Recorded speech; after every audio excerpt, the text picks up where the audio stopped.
No sound. No sound. Thanks, Ligon to Z, man. I appreciate it. I appreciate it, my man. That's what I like. That's what I like about my fan base, about my people out there. Everybody's looking out for me. Yeah, I literally just hit the button. That's all. There's a little button here. If I hit it, I lose all my sound. That's how it works. It's straight up so I can be like, "La."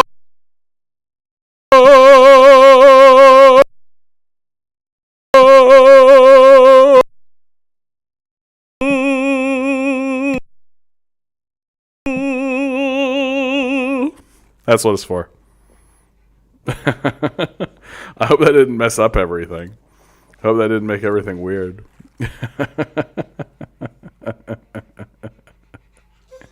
Oh, I know. Just so you guys know, right? So many things happened today all at once for me. Thing number one, I worked at the Capitalism job. So I am coming off of that. Thing number two, I am sick, right? So there's that. And then thing number three, Milo is home. So Milo gets to say hello for the very first time in a couple of weeks. So he's very excited, and he'll be very distracting little guy. Oh. Yes. Oh, wow, wow, wow, wow. Yes. Yes. Yes. Here's my little pug. Oh, I know. Milo's a superstar. Very, very popular, very famous. Content, absolute pleasure to see you, my man. I know, a capitalism job, right? That doing these streams has not yet materialized in paying all of my bills, especially as the cost of living has gone out of control completely. I would say that one of the encouraging things that is starting to happen is that... One of the encouraging things that's happening is that I'm having more and more conversations with people who are clearly fed up, clearly in a position where they realize that the people who are in positions of power are not going to do anything, right? That everything is clownishly cartoonish at this point. That our leaders are incompetent on purpose. I think that that's the thing to peg them with. To say straight out and finally... right? That our leaders are dumb on purpose, and they're trying to be stupid. That literally I'm seeing Justin Trudeau say things like, we went to the grocers of Canada and we're telling them to come up with a plan to how to address. I'm like, what are you talking about? You're telling the people who are literally plundering the society to come up with a plan for how to deal with what's going on? Why? It's like going to the bank robber and telling the bank robber, you need to come up with a plan for how that bank robbery is going to be returned and how further bank robberies will not happen. Like, maybe take it away from them. Maybe say to these guys, oh, you're no longer capable of acting responsibly. You're no longer really capable of actually understanding what your role in the society actually is. So you no longer get to have access to the means of food distribution, right? Really, really straightforward, right? Like, oh, you're actually jacking prices on people so that they can't get access to food. Oh, okay. Well, you don't need to control this anymore. And until the conversation is actually about that, until we are actually saying out loud in front of these people in public spaces to their faces that our goal is to ensure that they are no longer involved in these processes, that they simply do not own the food distribution network. They simply are not involved at all. They don't make a penny from it. They don't have a say in the decision making whatsoever, even a little bit. Until we're saying that, we're not being serious about this conversation at all. People who are saying things like, we're going to raise taxes on them, are unserious people who should not be listened to. That we should be seizing the means of production. We should be saying to their faces, you goodbye, farewell. Well, John, if you do that, then they'll take their money and they'll leave. Good. Yeah, I hope they do. I hope they do. We'll be much, much better off without them. Methane, good to see you. Mikhail, good to see you. Bread Cultist, always a pleasure. Sick, work, dog, what more could you ask for? Yeah, exactly. I'm sick of working like a dog. Hello to you too, Mikhail.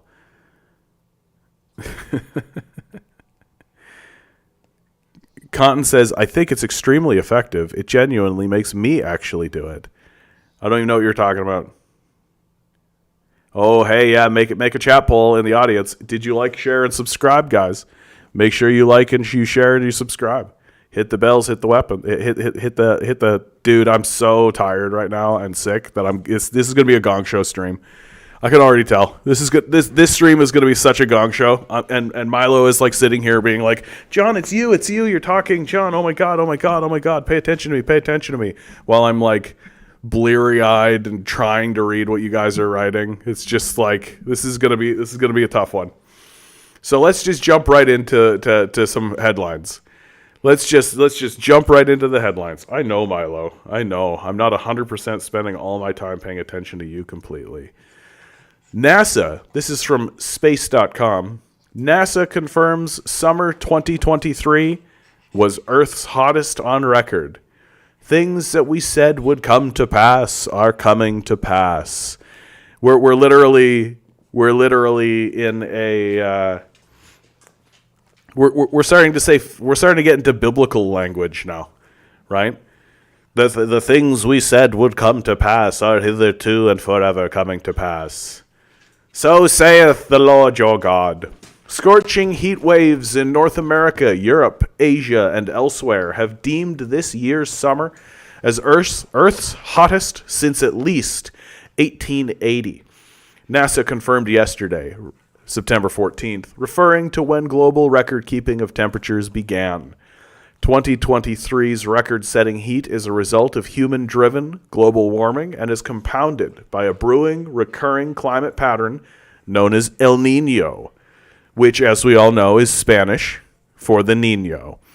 We got somebody on Twitch, Messed Up Fairy, good to see you. Hope you're here to be beautiful, man. Hope you're here to be beautiful. We're here talking about the decline of Western civilization, if not humanity itself. So please, join in the party. A statement outlining the analysis says August alone was 2.2 degrees warmer than an average summer, blanketing a record 57 million people in the southern and southwest U.S. under a heat wave of the most severe category. Oh, yeah. We've got the commenter, of course, the glorious beard. It's more glorious than you could possibly imagine. Yes, the glory of the beard. Yes. Revel in it. Enjoy it. Today's going to be a silly one. I can tell. Messed Up Fairy says they tuned in to ask a question. Well, for a messed up fairy, Messed Up Fairy wants to get me banned off YouTube right away. That's what it is. That's what's happening. So, Messed Up Fairy asks. Messed Up Fairy asks very, very kindly, right? Very, very friendly. Do you support Ukraine? So, I believe that the Ukrainian people should be free of war. I believe that the Ukrainian people should no longer be part of a conflict whatsoever. I believe the people of Ukraine are caught up in a capitalist shitstorm, and that the driving force behind that capitalist shitstorm is the United States. That the narrative coming out of Russia and coming out of the global south and the majority of the world's population is very clearly that the United States was provoking Russia through what's called, sort of in a banal sort of sense, NATO expansion. I'm sure you've heard of NATO expansion, and that gets very specific, of course, but this narrative has now been completely completely confirmed by the head secretary of NATO. I forget his name. It's like Jens Stallman or something like that. Who basically confirmed exactly that narrative. Who said that, yep, Russia said to us straight out that NATO expansion is a big deal and they will defend themselves, and they see it as a provocation to war. They see our expansion into Ukraine as a provocation to war, and we're going to do it anyway. So they're just confessing to it now that they knew what they were doing. Jens Stoltenberg, thank you, Bread Cultist. I can always rely on my chat. Thank you. If you believe all of those things, why didn't you believe those things when U.S. intelligence took over the Ukraine in 2014? I'll be really honest with you, Messed Up Fairy. I was as shocked of the invasion as everybody else. I don't know everything that's going on in the world, right? And I honestly didn't think, and I outright said it. There's video evidence. You can go find it of me saying that I didn't think Putin was going to invade. Because I was of the opinion that him showing up on the border and rattling a saber would be good enough. That what this war has done across the world has really convinced everybody how psychotic the Americans are. And it's really finally convinced everybody we got to get away from these guys. Like, these guys are nuts. We cannot do business with them. They are unreliable. They have lost their minds. They're provoking war with a nuclear superpower. Like, they've lost their minds completely. So I didn't think it was going to happen. I didn't actually know that much, honestly, about what was going on in Ukraine before then, because I focus on a lot of things. I can't focus on everything all the time constantly. But as soon as it happened, I rapidly learned as much as I could as fast as possible. And the coup in 2014, the intelligence takeover, is a real lynch point moment, and you're right to bring it up. You're right to say that, like, there was a coup in Ukraine in 2014, and it's all but been confessed to at this point. You've got huge amounts of evidence. You got Congress people, senators. You got John McCain for going to Ukraine in support of the coup. Like, I mean, for goodness sakes, it's just like enormous. Just an enormous... Oh, I know, Milo. Oh, I know. You're a good boy. You're a good boy. So, why did Putin invade Ukraine? Right? That's another question. I love that we're diving right into Ukraine right away, but that's fine. Why did Putin invade Ukraine? Before I answer that question, just a guy with opinions comes on in and says, "Holy moly, that's an epic bacon Reddit beard, sir. Have some gold." Stranger looking ass. Sure, bud. I'm rather proud of this beard. It just kind of happened by itself, so thank you. I appreciate it.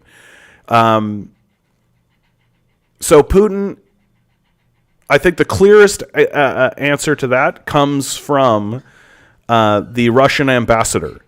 The Russian ambassador to the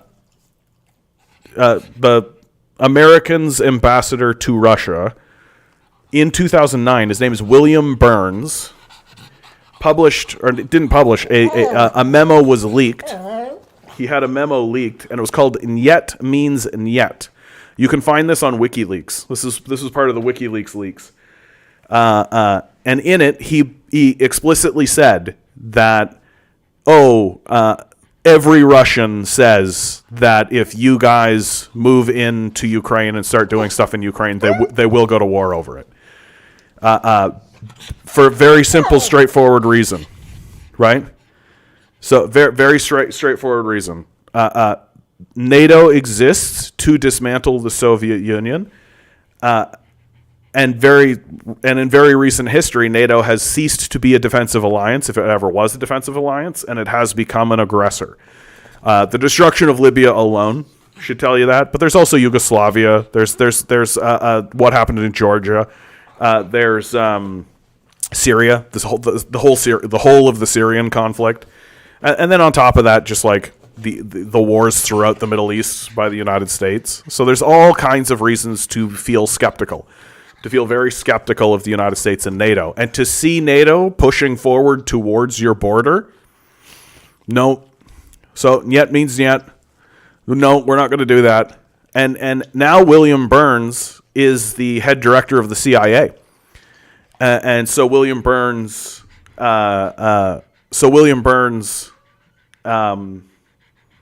hopefully is now advising the Biden administration in such a way that the Biden administration will actually pay attention, right?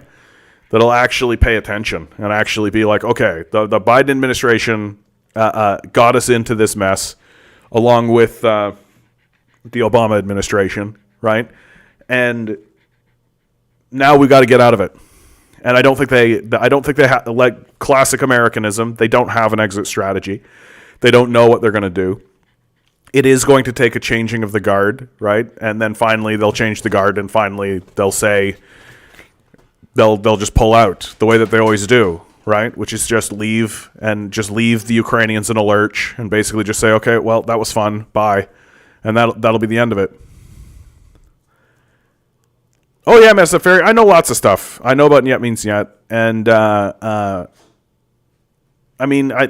information is becoming more and more. It's getting easier to get, right? Like, because it's becoming, the position is becoming indefensible, right? It really is, and like, I've always known this about this conflict. Like from basically day one, which from my perspective was the invasion, right? But right away I understood, oh, this is another Iraq situation. This is just another total bullshit. Weapons of mass destruction, you guys. They got weapons of mass destruction. That's a serious thing that we definitely have. Little baggy. And the second they started talking, and the second they started saying anything, Noam Chomsky pointed it out. He was just like, you notice how they're calling this an unprovoked war? That across the board, everybody is just saying unprovoked war, unprovoked war, unprovoked war, unprovoked war, right? Total bullshit. And they know it's bullshit. Jens Stoltenberg of NATO, the chief secretary of NATO, says that that's bullshit, right? So the entire narrative has collapsed. And the people who are still being this like unprovoked attack are nonsense speakers, and they speak nonsense. 1 second, guys. My dog's in a crisis. Oh. I know, buddy. I know. Why did we make your face this way? Why did we make your face this way? We did something to your face, and it's not very nice what we did. I know. Capitalist innovation. It's just the worst, eh, buddy? Oh, I know. Here. What's that?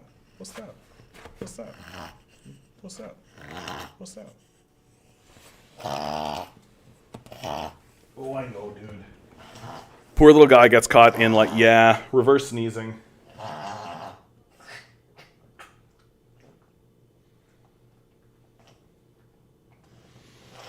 He literally starts choking on his soft palate, and there's just nothing I can do about it.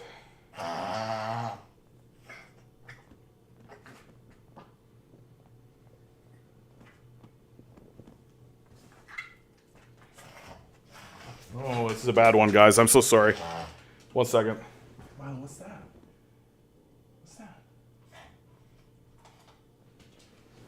He gets so worked up, and he's such a cute little guy, but then he starts choking on his own soft palate. He's a good boy. There you go. Okay. Midnight Rose, good to see you. Good to see you guys. Yeah. Methane, I agree with you. The minute they withdrew their forces from Afghanistan, I knew another major conflict was going to pop up. I wouldn't have guessed Ukraine. Yeah, me neither. But it's one of these hindsight's 2020 kind of thing. I just feel like it was a blind spot for everybody, right? Because we all were just like, there's no possible way, right, that they're going to start a conflict in Ukraine. There's just no possible way that that's what they're doing.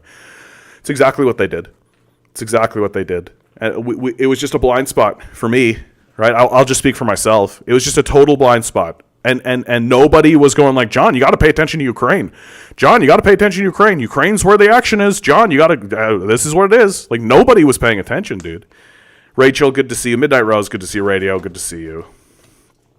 And like, we're in this absolute absurd position We're in this absolute absurd position where for those of us who have been alive, like I watched the Iraq war unfold, and I saw that it was bullshit right away. Little baggy, weapons of mass destruction. How'd that go? Right? And so now what do they say about Iraq? They go, oopsie-doo. Oh, what a strategic blunder, oopsie-doo. Not a bloodletting. Not a serial killing. Right? Not one of the most aggressive actions militarily taken since the last one that the Americans did, which was the Vietnam War, the Vietnam, Laos, Cambodia, Korea War, right? The Southeast Asian conflict or the wars, right? Like, I feel like steadily we're all starting to realize generation by generation by generation, right? It's happening younger and younger, right? That it takes a little bit of time for people to figure it out. But like, we are bloodthirsty maniacs, right? We're bloodthirsty maniacs, right? And we're just going to keep acting that way. We're not going to stop. Like, we're not going to stop acting that way. And I think the only reason that Americans in the West are like even skeptical of the narrative whatsoever, right? Or even like, Putin, right? The only reason they're like that is because Ukrainians are white. That's it, right? That if Ukraine was full of Muslims, no American would give a shit.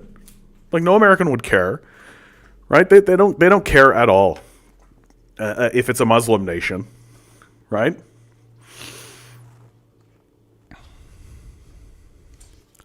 Yeah, Victor, I mean, you're right. We got a fellow saying on Victor Spade 87, 89 rather. Well, to be fair, Saddam and the Ba'athist Party were human filth and no one mourns them. Sure, but who funded them?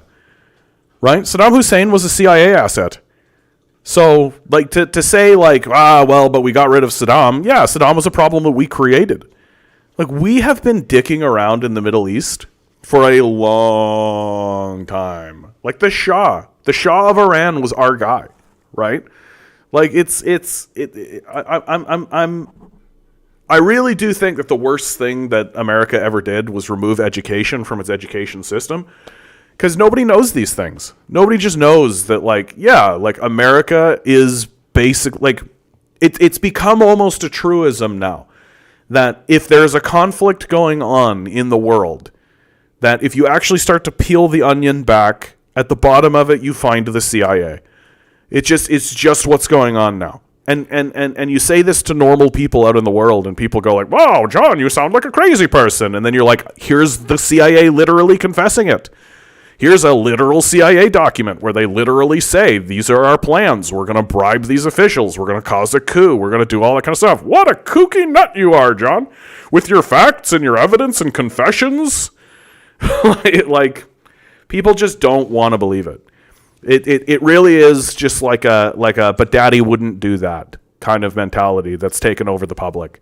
That just like, there's this like worship of paternalism. Right? It's this sort of paternal attitude of like, but the ruling class, sure, they've done bad things, and sure that we could point to things, but everybody's done some bad things, but they wouldn't be that evil, would they? Yes, they would. Yes, they absolutely would. We are ruled by a class of obvious, overt, very clear, very, very straightforward psychopaths.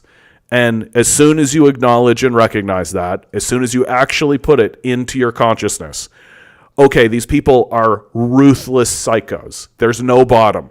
There's no bottom. If they have to slowly dismember a child for pennies, they'll do it. And they might do it anyway just for pleasure, right? Like this is the type of sycophantic, psychopathic behavior that we should just expect from these people. And the idea that we give them ever for any reason whatsoever, even a modest benefit of even a remote benefit of the doubt, to me, it just indicates a weakness on our side. What do I think is my biggest critique of the left is that we actually think the people we're dealing with are like, oh, they're trying their best. Oh, they're all out there trying their best, we're all in this together. And sure, they're making some mistakes, but they're not psychos trying to destroy human life. Yeah, they obviously are. They obviously are. All of the evidence is out there for it. You got to miss it on purpose.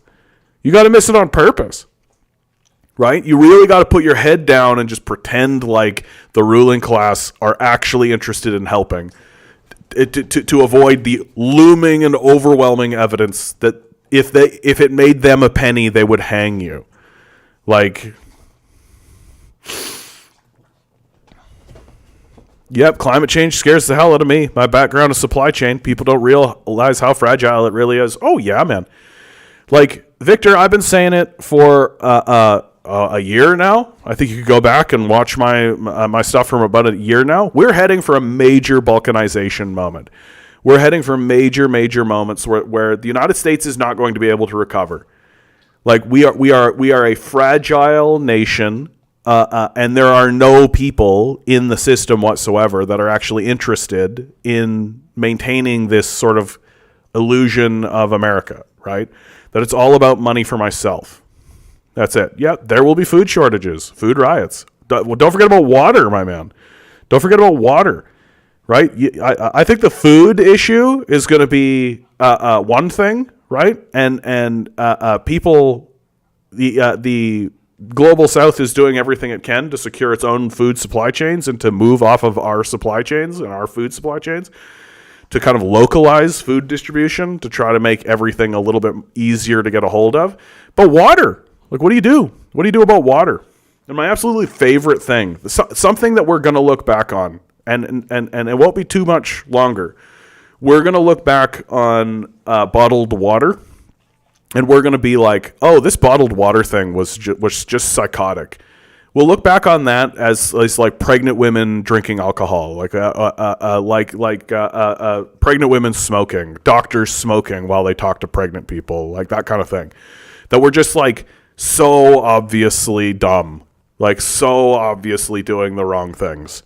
And people will look at like pallets and pallets and pallets and pallets of bottled water and just be like, that is the dumbest possible way to distribute that. It's as inefficient as you can possibly get. And not only does it waste your water, not only is it a waste for the water, you know what else it is? It's a waste of fossil fuels. It's a creation of plastic, for God's sakes. Like, but consumers need their convenience. Yeah, people who buy water, like at the restaurant that I work on the weekends, right, in order to pay this $2,000 rent that we're all under, one of the number one things that we sell is bottled water, right? And there's like literally water fountains. There's just straight up, like, we put out a big jug of water and provide cups cups just for people to have a glass of water. Number one thing we sell, bottles of water, right? It's wild. It's wild. It's wild. It's wild. But if you put it in front of people, they'll do it, right? If you put it in front of people, they'll do it. Mikhail writes, it's a bit like they have to resist communists like they're resisting a Gnostic worldview. To admit the ruling class is evil is treated like it's admitting we live in an evil material realm. Yeah. I mean, price caps would be one thing. Sure. Like, Generation Y me, I don't mind ideas like this. Price caps, we could ration food, right? We could do all kinds of stuff. There's all kinds of things we should do. But you know what we should really do? We should remove the psychopaths from the means of production. We should take places like Loblaws and No Frills, and we should take Galen Weston, right? Second richest Canadian, Galen Weston Jr., born a billionaire, right? Literally born with a food empire. Like, his dad made it, and now he just has it because he was born that way. And we should go to him and say, great, you have proven to us that you are not capable of this. Right? You're not interested in being capable of it. You're not interested in governing this correctly, so we're taking it away from you. And if you're not actually going to stand up and say that kind of thing, right? To remove these people from their positions of power and not to buy them out. Forget that. Look at them, say, thanks for your service. You're no longer welcome here. Goodbye. And that's the long and short of it. Yeah. Victor, I too have come to the realization I live on a planet run by psychopathic billionaires and religious fundamentalists. Yeah. Like, and it's doubtful it will get better, because the solution to the problem, the solution to most of the problems, right, is to just stop, right? Like, the earth is perfectly capable of healing itself. It's perfectly capable of that. It created us in the first place, right? This is something that we don't like to admit. We like to pretend like we're the big guys and we're the big shots and we ascended the hierarchy and that's what matters, the competency of the monkeys. But we didn't create Earth. Like, we didn't create the gardens that persist here. We didn't create humanity, right? We bear no responsibility for any of that. That the Earth created itself.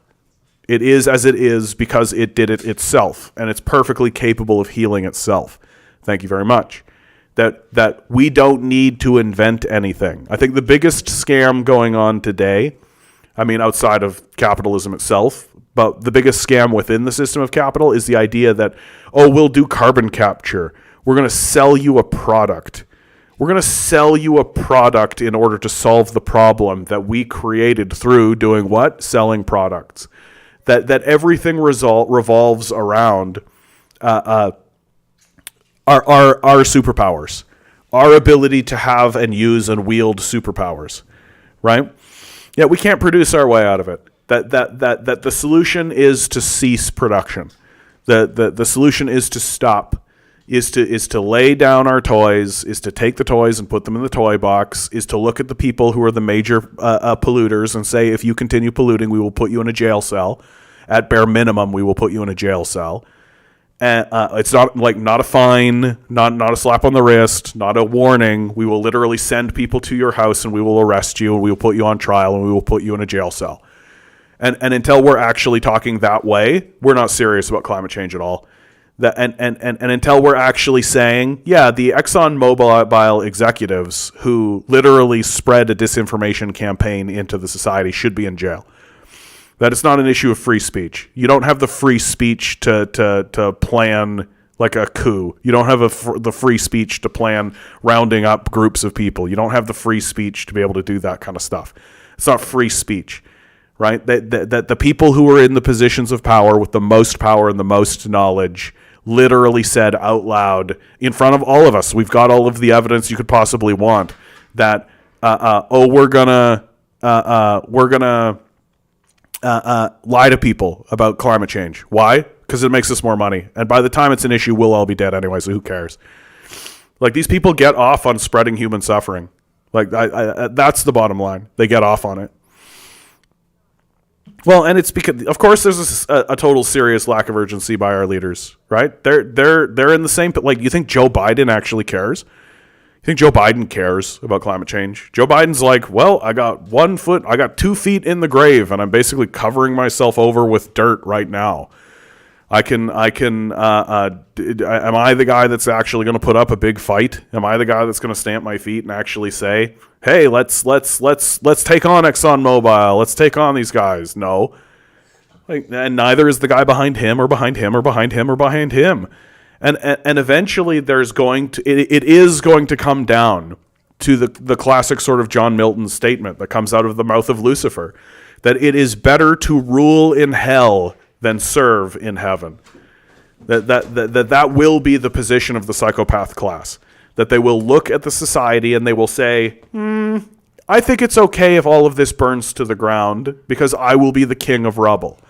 Right? That they are choosing to be the king of ash. That they will live in a mansion, right, where they will send their goon squads into the society in order to kidnap children, right? Set up another Jeffrey Epstein sort of situation. They'll have their own plantations. They'll have their own food production services. Everything will be privatized for them. They will have a gate around their territory, and they will use us as cattle, right? They'll bring us in, and those who are compliant and who obey will get to continue, just like now. And if you try to rebel, then they'll literally send drone squads and just bomb the shit out of us, like they do everywhere else, right? Like they do literally everywhere else. And this is the society that they're creating, and they're doing so on purpose, in front of our eyes, for us to witness and see, right? That that we are just in a state of total denial, that we are all just sitting here in kind of a gobsmacked disbelief, that we can't actually admit. Like, it's so horrifying. It's so obviously horrifying what's happening. It's so horrible what they're doing, and it's so horrifying that we can't actually believe that they're serious. That we can't actually believe that they're actually going to do the things that they talk about, and they are. They will, like, they absolutely will. Like, the right likes to go on about the WEF, and I mean, there's good reason for it. Some of the stuff that comes out of the WEF is just straight up Nazi eugenics shit. Like, some of the stuff that comes out of Elon Musk's mouth. Like, you really think that it's a good idea that a guy like Elon Musk is going to put some chips in your brain? That we're going to have Neuralink? You really think that's a great idea? Right? Millions of people do. Millions of people are going to go along with it. Right? We're going to watch it happen. And, like, we are going to create a desperately fucked up society. We're going to create a desperately fucked up society. Yeah, the leader of the WF was in the Nazi youth. Yeah, I mean, big surprise. Midnight Rose, unrelated, but I find it wild how Americans cling to the moon landing like they won the space race or something. Yeah, American exceptionalism is a hell of a drug. Yeah, it's the worship of that third thing, right? Worship of money, worship of self, and then the worship of, like, the institution, the structure, the hierarchy, capitalism itself, right? That if we have one success, it's the greatest success ever. And if you have thousands of successes, aliens did it, right? I hope you're having a good day, too, out there, Midnight Rose. The management thing fell through. I'm sorry to hear about that. I'm going to Amazon to do deliveries for more money. Yeah, it'll suck. It'll suck. It'll for sure suck. You'll be able to pay bills, I guess. Yeah, for a little while longer. Just means I'm one step closer to Bezos. This is the beginning. This is the beginning of this is the beginning of, like, a CIA thriller right here. This is the first scene, right? This will be like a sweeping shot. Victor Spade actually may have just added a little thing. State religion. The state religion. Interesting. The worship of the state religion. I like it. I actually like it. I've been really struggling with that third. Victor, you don't know what I'm talking about, right? But I talk about the trifecta. I talk about the unholy trinity of the capitalist death cult, is what I call it. And two of them are easy. One is the worship of the self, right? The idea that an individual can be stronger and more powerful than every other individual that exists in the world, all the institutions that's ever been created, and then as even more powerful than all the forces of the universe themselves, including things like gravity, right? So that's the worship of the self. Pretty straightforwardly a dead end, stupid idea, but there it is. Then there's the worship of money, just the idea that something we made up in order to kind of keep track of chickens should be used to dictate every decision in our lives. Another absurdist, childish idea that's dismissible out of hand, and yet here we are doing it. And then there's a third thing. And for a while I was calling it the worship of stupidity, because it's so dumb what we're doing. But that's not helpful. I think I lose a lot of people when I start talking that way, right? And then I've been struggling with, like, the worship of, like, paternalism, the worship of the team, right? That people become, like, very dumb when they're cheerleading for a team, right? That my side is without critique. We are perfect. If there is something that's gone wrong, it's only a tiny blip in our path to greatness. That when you do something wrong, it means an inherent failing to the core of everything that you stand for. When we do something wrong, it's just adversity on the way to victory in the hero's journey, right? But state religion, the worship of the state religion, that kind of does, Like, it is a fundamentalist. There's a blind patriotism to it. There's a worship of the team. There's this type of thinking that takes over the mind of people like this, where it is just, daddy wouldn't do that. Daddy wouldn't say that. No, it can't possibly be the case that daddy would lie. Can't possibly be the case that daddy would send millions of troops over to Vietnam and just bomb the shit out of that area for fucking 10 years. Can't possibly be the case that daddy would have done that. Right? Can't possibly be the case that they would have overthrown governments and created coups. It can't possibly be the case. Right? But no, communism doesn't work because of Venezuela. People are struggling in Venezuela, ignoring the sanctions completely. Ignore the sanctions. Pay no attention to the sanction regime. Right? And it is just this desire to ignore, like, literally everything. And it ends up being a very stupid thing. But it is just this, like, heavy dedication. Yeah, I've heard Chomsky use the term, but yeah, literally worship of the state. I've heard Chris Hedges use it too. It's in the Bible, so it doesn't surprise me that it appeals to many Americans. Yeah, but Americans don't read the Bible, Victor. Come on.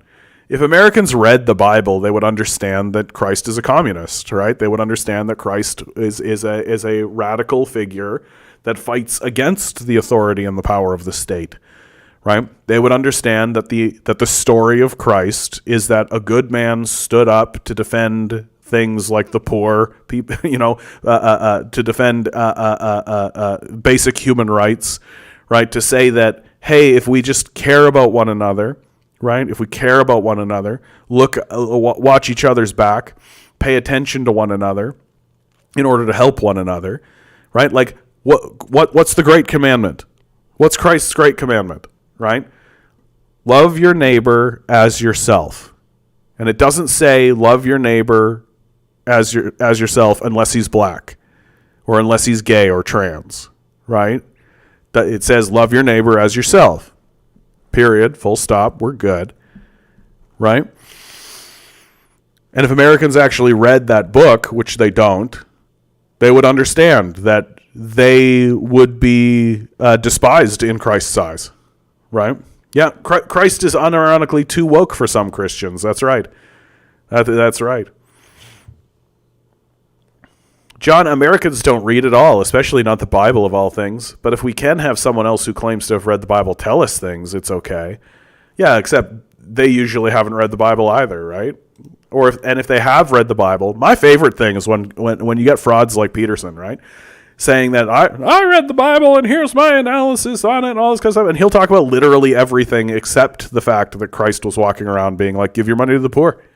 Sell all your possessions, give your money to the poor. Follow me. Right? Just omit that. Just that doesn't matter, right? You don't need to pay attention to that. You don't need to pay attention to the fact that this guy's walking around being like, "Oh, hey, you have $1 million? Yeah, you should give that away." Like, my great challenge to the universe has always been, I dare the universe. I dare the universe to try to make me a liar. Make me a billionaire, universe. I challenge you. Because my statement has always been that if I were to even have $1 million, I would just walk around handing money away. I don't know what the fuck are these guys doing with their money? Like, they're just doing nothing, right? They're literally shooting rockets at space, like going to Jeffrey Epstein's pedophile island, like having sweet concerts and building yachts that are so big that they need another yacht, right? So they can land helicopter pads and stupid shit like this. Like, literally go outside your skyscraper, walk down the street with like a basket of money, or just like a basket. You could have like a Little Red Riding Hood outfit on and just have like a basket of money and go skipping down the path and just start throwing wads of bills at people. Right? Just be like, here you go, here's some money. Here you go, here's some money. And if somebody came up to you with a weapon, was like, give me that basket of money, you guy, you'd be like, okay, here you go. Because they obviously need it or think they do, right? And then they would run off, and then you just reach behind you and pick up another basket of money. Just start throwing it away again, right? Like this absurd notion that that we are somehow incapable of solving our problems. And this to me is the reason why the society is going to fall apart, because it's being abandoned. Like, it's being abandoned. Like, there are so very clear and obvious solutions, right? Oh man, we've got all of these homeless people. You give them homes. Take homes away from the people who have 10 homes, right? Who are treating the housing market like an investment, right? And put them in the homes. Oh, John, if you do that, that'll destroy the housing market. Yeah, good, great, perfect, wonderful, absolutely wonderful. No, John, if you shoot a rocket into that port, it'll destroy the Death Star. Yeah, that's the entire reason we're doing this, is to destroy the Death Star, because it's a Death Star. And if you're sitting there being like, oh God, the Death Star, then maybe you're on the Death Star, right? If you're sitting there going, oh no, the housing market, then maybe you're fucking on the Death Star, right? If you're sitting there going, oh no, the system of exploitation that relies on slavery, then maybe you're a slaver, right? You just don't want to admit it, or you're just removed enough from it that you don't acknowledge that that's what's going on. You don't have to. You could go to Cambodia, shoot rocket launchers. You could do anything. Dude, if you had $1 billion, like people just do not have in their brainscape and in their mind what $1 billion actually looks like and what you can actually achieve with it, right? Like, it's insane. Even in today's housing market, where houses are like $1 million. Okay, so if you have $1 billion, it means that you can buy 100 houses and still have $900 million. Like, it's a wild amount of wealth that we're just letting people have, just to be like, yeah, that makes sense. Free market will decide. This is good, right? But if you give $1 to a homeless person, they'll abuse it. This is how you know we're completely fucking deluded as a people. That people are literally like, you know, it's human nature for people to be selfish and greedy, and if you give $1 to a homeless person, he'll just buy drugs with it. But Jeff Bezos can have $100 billion. That makes sense. Like he's not going to also abuse it. Like a human being is not going to actually just like completely and totally abuse it. This is the reason why I say, if I were ever to attain any amount of wealth whatsoever, I would immediately start giving it away. Because you might as well say to me, oh, John, you have cancer. It's a type of beneficial cancer that means that you always have access to food and you always have access to shelter, and you don't need to sell your labor anymore. You don't need to sell your labor into the labor market anymore. So congratulations. But it will kill your ability to have empathy and compassion for other people. You will simply lose the ability to have empathy and compassion. And if you get enough of it, it starts to invert in such a way so that you will revel in other people's destruction. And the only cure, you got to give it away. You got to give it away. And that's exactly what I would do. I would give my wealth away at a rocket space. Like, I don't know how people don't. Like, the rich are evil by definition because they do not give their money away. And lied to us that they would, is the best part. Yeah, we're all going to get this money, and then it'll trickle down. Right? We're all going to get this money, and then it'll trickle down. What a bunch of suckers. They believed it. Bread Buddy, good to see you. Hi, John. This week is my girlfriend's birthday. Next month is our year anniversary. Congratulations. Meeting her was the best thing that could have happened to me. That's why I called her my angel. Though I was already maturing and working through my trauma, life was getting rough when she met me. She's lifted me to my best self. Without her, I'd be homeless, jailed, or dead. She's intellectual, sentimental, and very caring. So I've gotten her a 100-year-old leather-bound edition of a book she's been wanting to read. I'm writing a personal message inside of it right now. I'm very excited. That's so lovely. That's so lovely, right? You continue saying, on the actual topic, I think you're too focused on the word worship. No, I disagree with this. I use the word worship very specifically. And the reason why I use the word worship is because because the system of capital presents itself as if it is a science, and it is not. It is strictly and exclusively a religion at this point. That all of the trappings of any kind of scientific system and reality have been completely dismantled, and they need to be abolished. Like it cannot justify itself as a scientific system of thought any longer. Its system of economics has failed. It doesn't know how to predict events. It doesn't know how to like 1 + 1 equals 2. It doesn't know how to do this, right? And so the system of capital, or at least the narrative of the system of capital, can no longer be called a science. It must be addressed as a religion, because that's all it is it's a religion.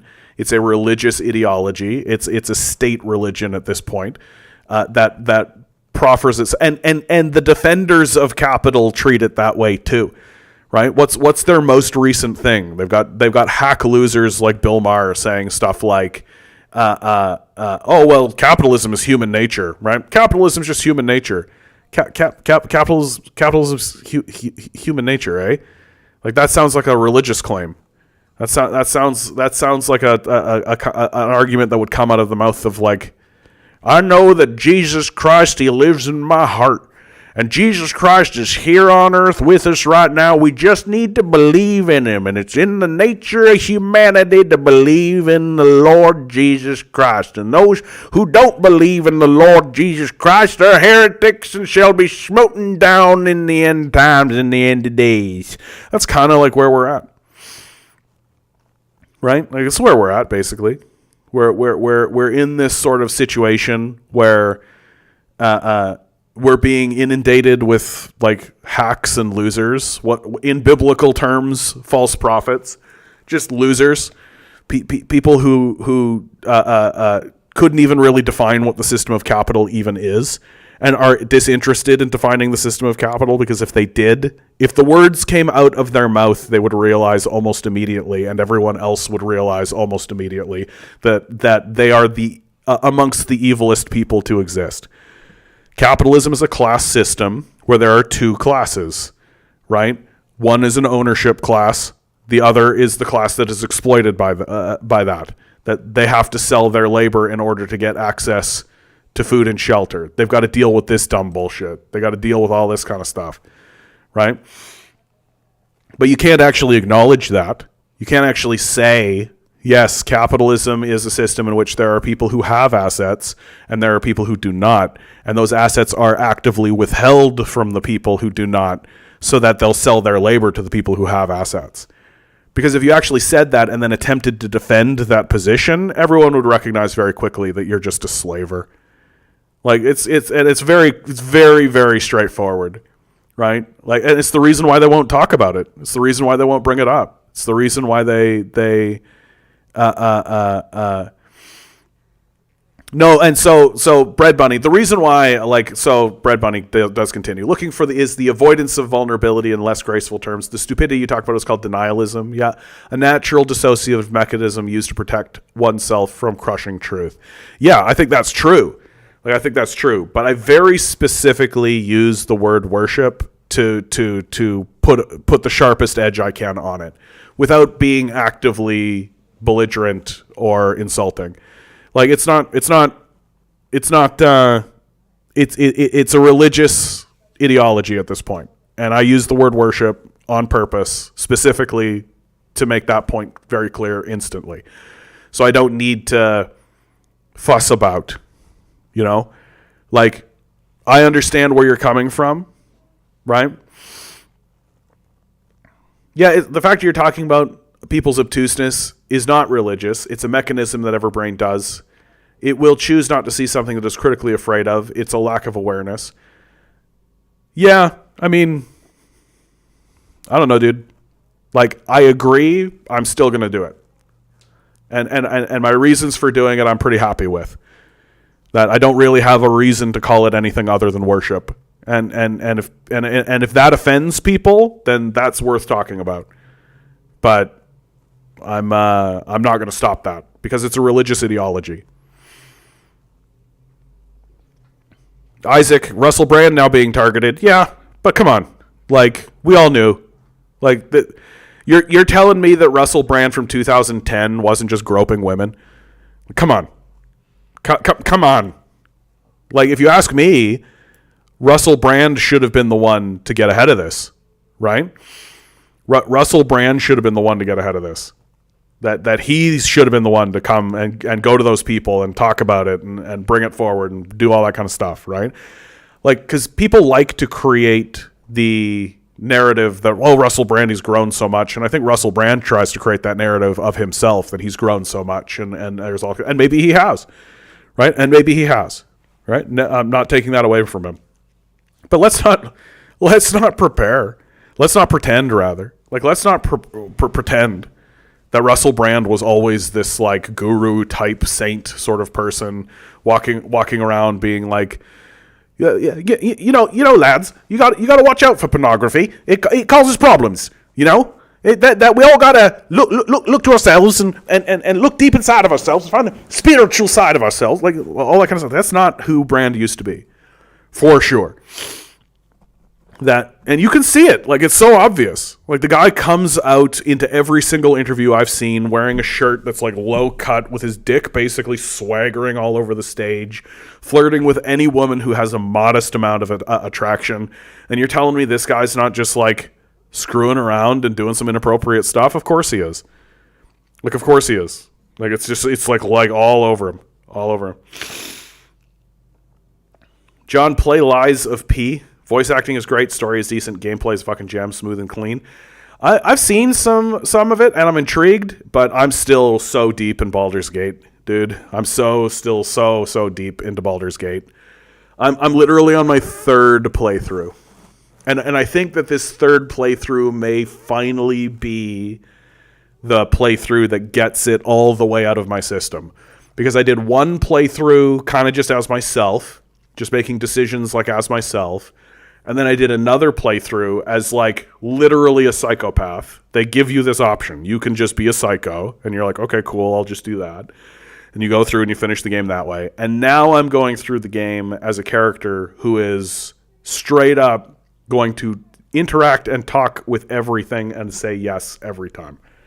And that's what he's going to do. He's just going to like the thing that I have found with Baldur's Gate 3 is that when you hit Act 3, there's so much to see and so many people to talk to. But both of the last times that I've played, I've been like, gotta get to the end. There's a big giant threat. Resolve the big giant threat. Big giant looming threat. And this character is now just going to be like, yeah, there's that looming threat, but what's this about your cat? Right? Like, oh, you actually... Well, Armored Core doesn't look that good.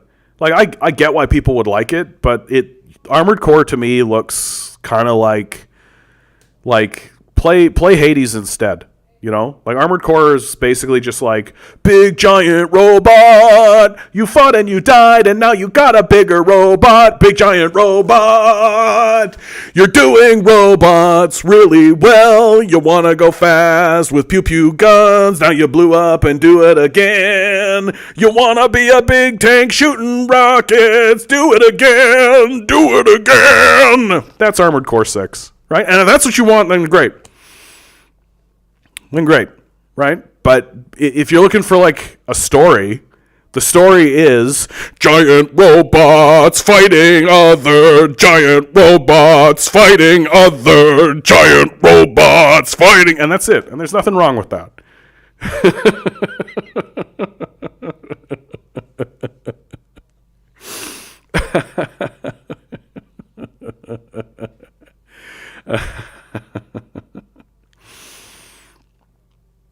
Yeah, I mean, I think if you, when it comes to Russell Brand, you either like him or you don't. And like, I think that he's honest. That's what I'll say. I think that he's honest. I think he's honestly trying. I think he's honestly trying to figure things out. I do think that he's been more or less co-opted by that he sees his path forward not as building a movement, but as building a business. And that's my critique for many of these people. Like, that's my critique for Hassan. That's my critique for Jimmy Dore. That's my critique for Brand. It's my critique for a lot of these guys, is that once you get to a certain point, you're basically given the choice of focus on building a movement, right? And maybe face something really serious, right? Or just sit back and focus on your business, right? And don't become so serious. And I think that's Brand. It's nothing to me. There's nothing in there that shows me he's doing anything other than that. Which isn't to say like that these guys are bad per se, or that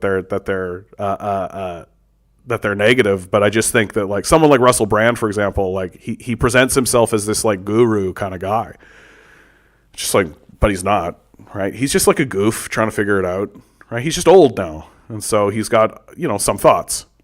That's it. Yeah, Baldur's Gate does slap. It's crazy good. It's gonna be game of the year for sure. If you ask me, it's the game of the decade. Like, Baldur's Gate 3 is probably the best game. Like, I think it's the best game I've played. Like, it's certainly the best RPG I've played. And like, just the idea that it's just come out and it's only going to get better, and that they're gonna keep updating it and they're gonna keep doing things to it, right? Like, it's crazy. It's crazy. Genshin Impact, looking to Z, good to know you. Yeah, controlled opposition. Like, he gets, like, and like, Tucker Carlson is a really interesting figure in this conversation, because like Brand has kind of gotten buddy with guys like Tucker Carlson, right? And Brand is getting like more on the right of the conversation, right? And so it just seems to me like the society that these guys live in is really far to the right, right? Like, this has been my big thing with guys like Dore is a lot like this. Dore is a lot like this, and I think Dore is actually the most extreme version of this that I have seen. That the society itself is really far to the right, and is hyper repressive, even though we're simultaneously like hypersexualized. But there's like a deep repression in that it's all just kind of like smoke and mirrors. And that repression also exists with like this sort of, we're in this state of like being an extremely racist people that are constantly saying how much we love diversity. So there's like this odd duality that exists in American culture and in America, where there's this double think and this double way of looking at the world that we project our desire of what we want to be, while simultaneously refusing to actually look at what we are and what it is we're actually doing. And because the society is so far to the right, it means that when you're a commentator and when you're somebody who's putting themselves in the front and you're putting yourselves on camera and you're actually saying out loud, I am a voice that should be listened to, right? Like, fundamentally, that is what I am doing. I am making the claim that I am a voice that should be listened to, that you should hear what I say and you should take it seriously, right? And Jimmy Dore has done that.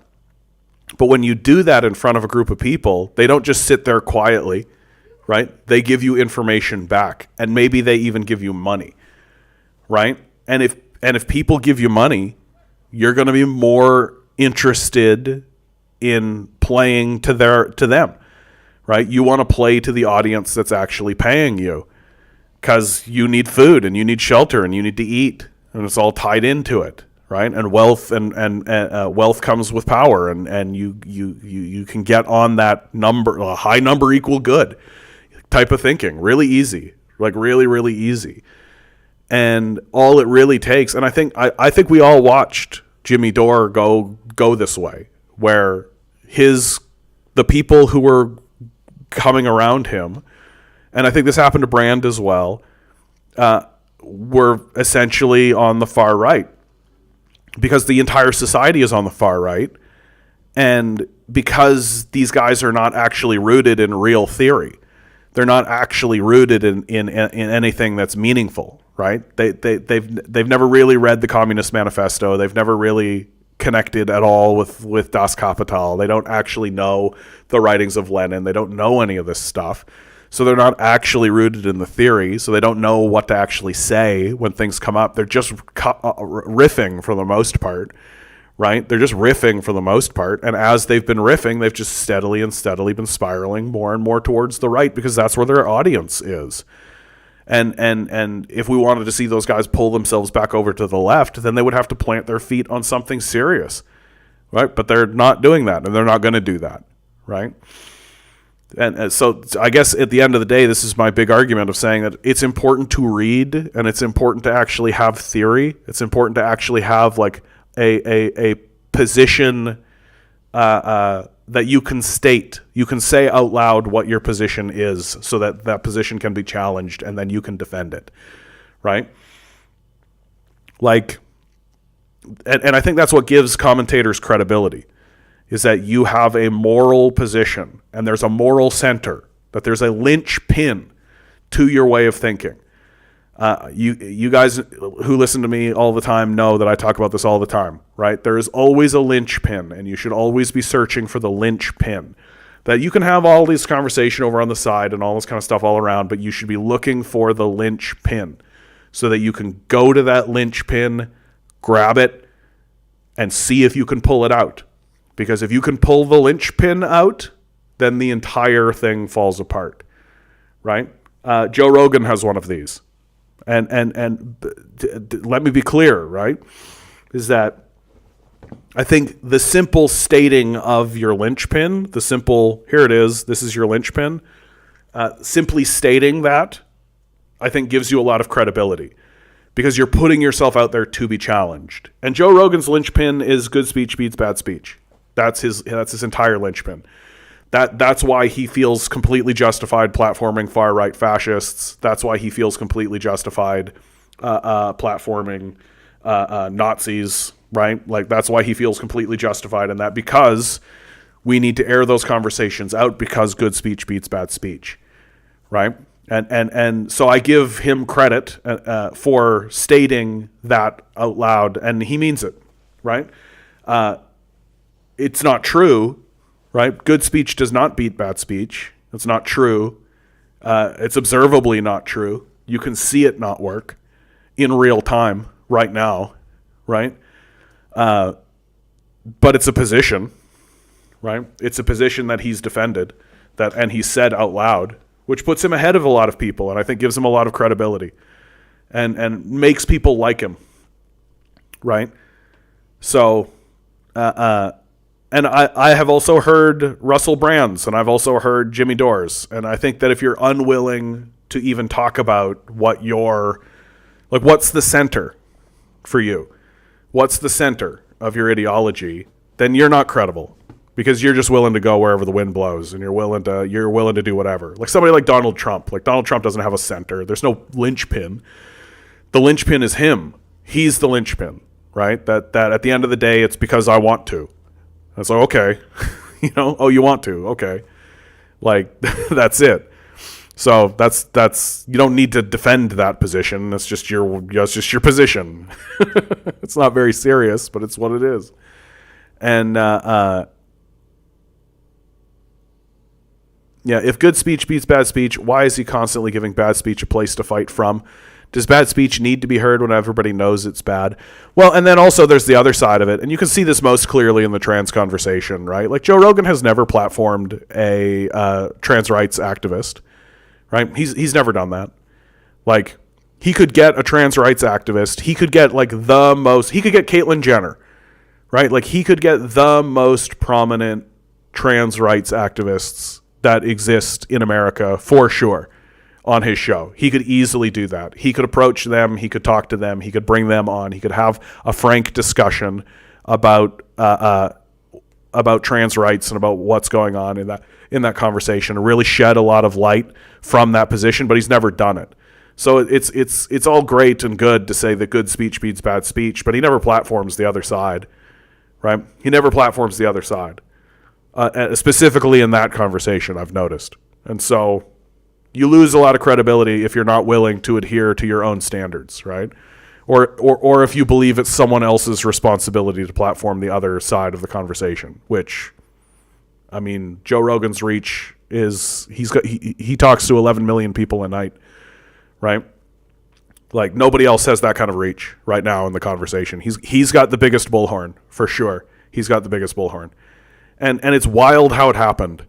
It's the wildest story ever that, in my view, completely destroys this idea of individualism. That I love it when Joe gets talking about individualism, because it's just like, bro, you literally were like a lunkhead, like lifting weights and doing karate chops and kicks and stuff, which good for you, discipline, right? All that's wonderful. You walked into a room and somebody said, hey, you're kind of a hunky man. Let's have a hunky man on our show. Give him a line every so often, right? And then the dude literally wanders into a UFC event that just is happening to go on in the town that he's in. And the guy, Dana White, who's running the entire, and this is Joe Rogan's now, this is Joe Rogan's story, literally hands him a microphone and just says, start talking into this. And Joe Rogan, as he tells the story, says, like, I didn't want to do it. I was just like, no, I'm just here to see the fight. And Dana White talked him into it. And now, now he's the UFC commentator. Yeah, right. Real rugged individualism. I struck it my own way, entrepreneurship, all that kind of stuff. Literally forced into doing this thing for Dana White, for free, by the way. And making $1 million out of it. And then the podcast, the dude literally hits record and just broadcasts it onto the internet thinking this is going to go nowhere, and it blows up. Like, rugged individualism. Yeah. Joe is a real life Forrest Gump. It's actually true. Like, it's actually true that the dude is just literally like walking around doing stuff that some people have just been touched. They've just had the finger of fate come down and go, you. It will be you. And that's it. And that's it. Yeah, good speech versus bad speech is a bit of a binary fallacy. Who decides? Common sense often lacks consensus. Yeah. No, there's all kinds of difficulties with it. So, in other news, moving on, Grocery Empire reports quarterly profits up almost 40% compared with a year ago. This is here in the City of Toronto. Good to see you, Eric. Grocer Empire, Sobeys, profits up 40%. Man, inflation's really chewing into things, eh? It's that Ukraine war. That's what's doing it. Ukraine war. Prices are up because it's getting more expensive. Production's going up. You know what it is? It's people's wages. People want more wages, and that drives the price up. That's what does it. Wages go up. And so that makes prices go up. And then if the wages go up again and the prices go up again, it's a wage price spiral is what it is. Profits are up 40%, you guys. Like, are we done playing dumb? Are we done playing dumb with this? Are we done listening to these morons stand in front of us pretending like something else is going on? Like, they're obviously fleecing us. They're obviously saying, hey, wait a minute. People need to eat or they die. If people don't eat, they die. I like that because I enjoy human suffering, but if I raise prices, then they'll be forced to buy at those prices because I'm a giant conglomerate grocery store that's the only grocery store within 30 miles of anywhere, and they have to buy from me. They can't just go somewhere else. Profits up 40%. Hard to put this one together, you guys. Hard to put this one together. What could possibly be happening? Real head-scratching mystery. Well, at least the invisible hand of the free market is distributing resources in the most rational way. Freedom! Eric writes, did you talk about the whole Russell Brand allegations? I literally just finished talking about that, bro. Probably about 5 minutes before you came in. I just finished talking about it. So, tough. Russell Brand. Is anybody surprised? That's the Coles Notes. You want the Coles Notes on it?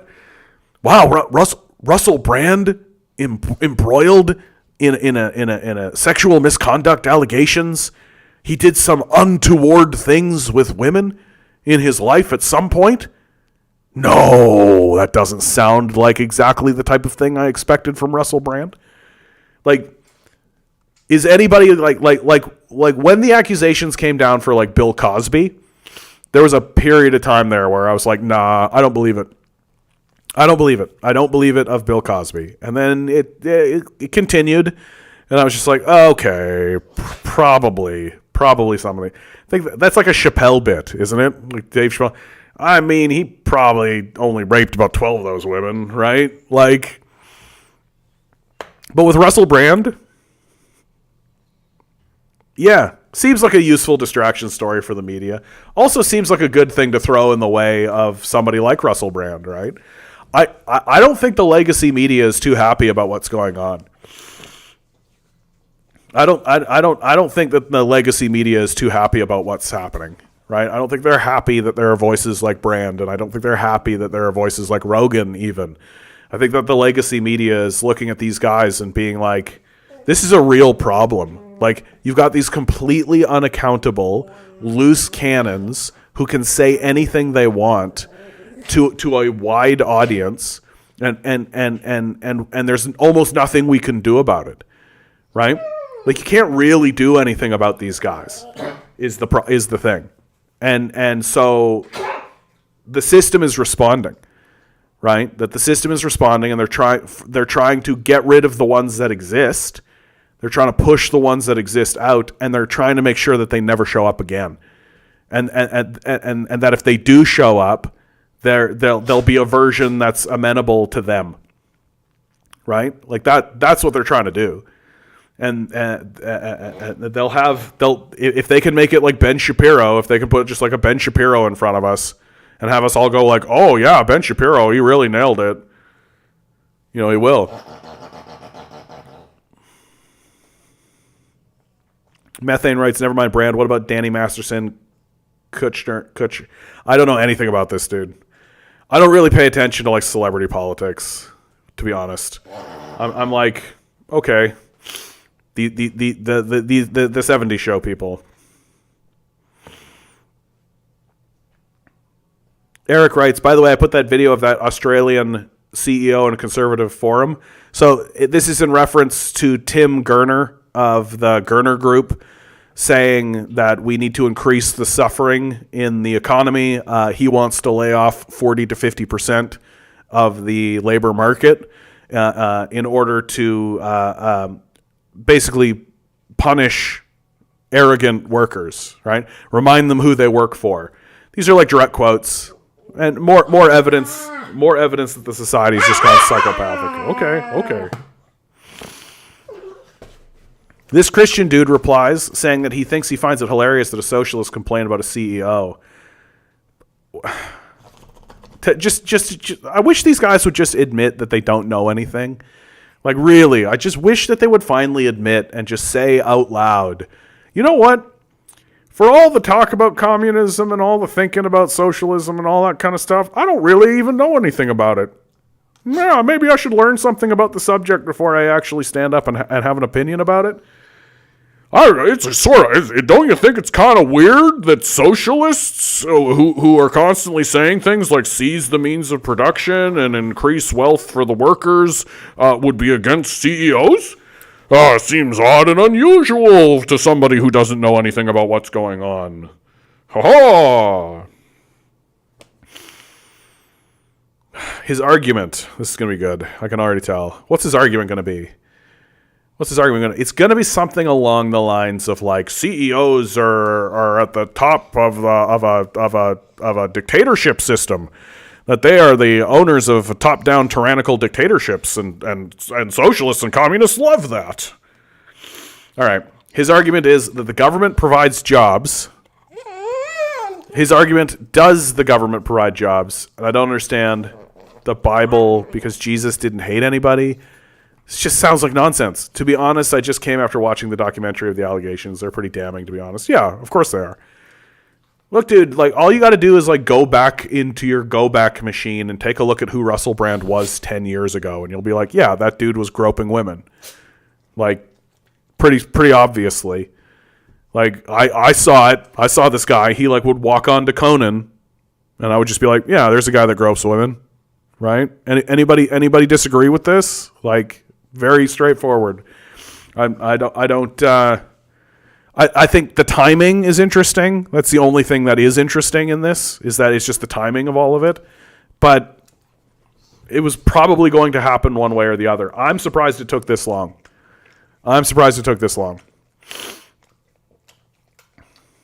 Yeah, conservatives seem to think leadership of any stripe from any context is technically the same thing. Milo, can't you see that I am running a stream? Don't you understand, Milo? My precious little boy. Don't you understand? He wants to play so badly. He wants to play so badly. He's just sitting here being like, John is here and we could be playing. Yeah, I know, buddy. But instead I'm talking into this like foam thing. And you have no idea what I'm even talking about. You have no idea, because your entire life is basically just waking up, eating food, going for walks, playing, and then pooping. And that's your whole life. And I aim to keep it that way. Can you imagine Milo in a position of power? It'd be terrible. He'd be so lost. Yeah, the Jesus stuff was me saying that Jesus hated the wealthy, and he was saying that communism is about the government. And the government doesn't provide jobs like the private sector. First of all, full stop. The number one job creator through the COVID period and in the post-COVID period, the number one job creator was the government. Like this idea that the government doesn't provide jobs is just flat out wrong. Like in a black and white 1 + 1 = 2 kind of way. Like, these guys love to say these things. They love to just say things as if they're just true, because it's a fucking religion. Because they're just sitting there being like, the only person that's ever given anybody a job at any time is Jesus. Hey, buddy. And like, if you actually peel back, like I had one fella fairly recently, you know what he said to me? He said that, you know, a lot of people in my generation, he's an older boomer, right, in his 70s. A lot of people in my generation, they're growing up, right? They're growing up and they're coming and they want their pensions, right? And their pension, they paid into those pensions and they put it, that instead of investing that money themselves, they paid into that pension, and now they're going to go collect that pension, and it's not even there for them. And all these old boomers are living in poverty over it. Oh, it's a terrible thing. And nobody seems to care about it. It's like, yeah, bro. Like, what's your generation been doing about this? What's your generation been doing about this? Well, that's just a Chinese hoax cooked up by governments to inflict their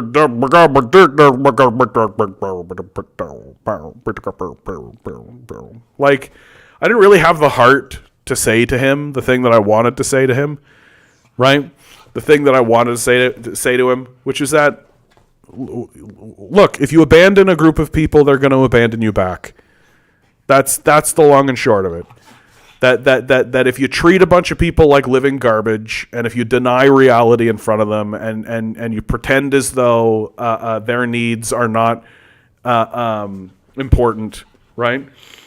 Then don't be too surprised when they just shrug and go like, okay.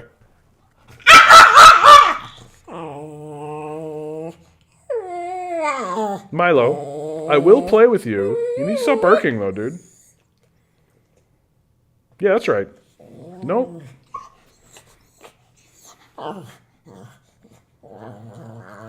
He's such a cutie pie. But he's being very noisy. You're being very noisy. The Amen to Jesus says, Gat Naranja. Good day. Good day to you, sir. Yeah, globalist agenda. Oh my God. Everyone always turns the capitalism versus communism debate into the Jeffersonianism, Hamiltonianism argument. And I don't even think they realize that's what they're doing. I've never heard it articulated that way.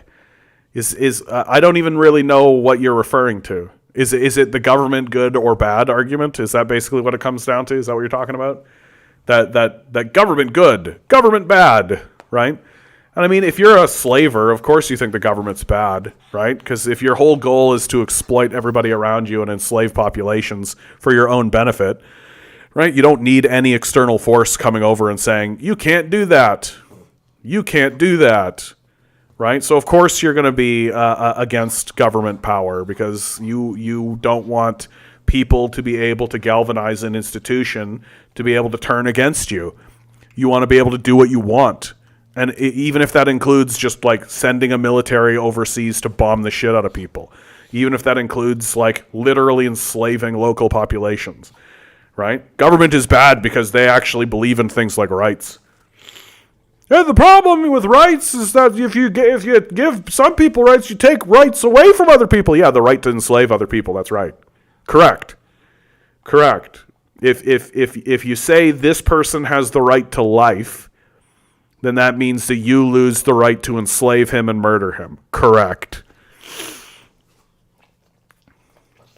Eric says, also with the same conservative group, I was deliberately passing off the admin by saying, I think you meant pissing off the admin, by saying how Thomas Sowell is an Uncle Tom, how the capitalists are parasite, the worker needs to seize the means of production under the capitalist system. It's a neo-slavery system.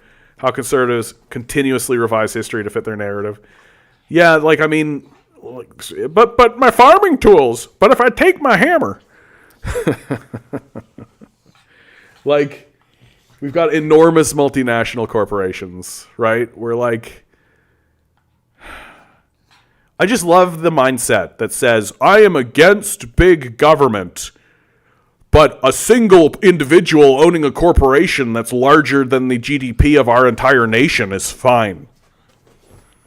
Like, I don't think government is good, but kings, absolutely. A king is an intelligent person. He clearly ascended the hierarchy by being born rich, right? You know, guys, I gotta call it early. I'm sick. I got this pug who is losing his mind, who obviously needs to go down for a poop. Yeah, I'm gonna touch base with you guys again tomorrow. Thank you guys so much for being here. I really appreciate it. I appreciate each and every one of you. Thank you so much. I'll be back tomorrow. Always remember, each and every one of you is a quantum being, walking around in quantum energy. These billionaires are spending hundreds of billions of dollars in the hopes you'll never realize it. You'll just stay the good little commodity they need you to be. Rebel. Revolt. Repent. Good luck.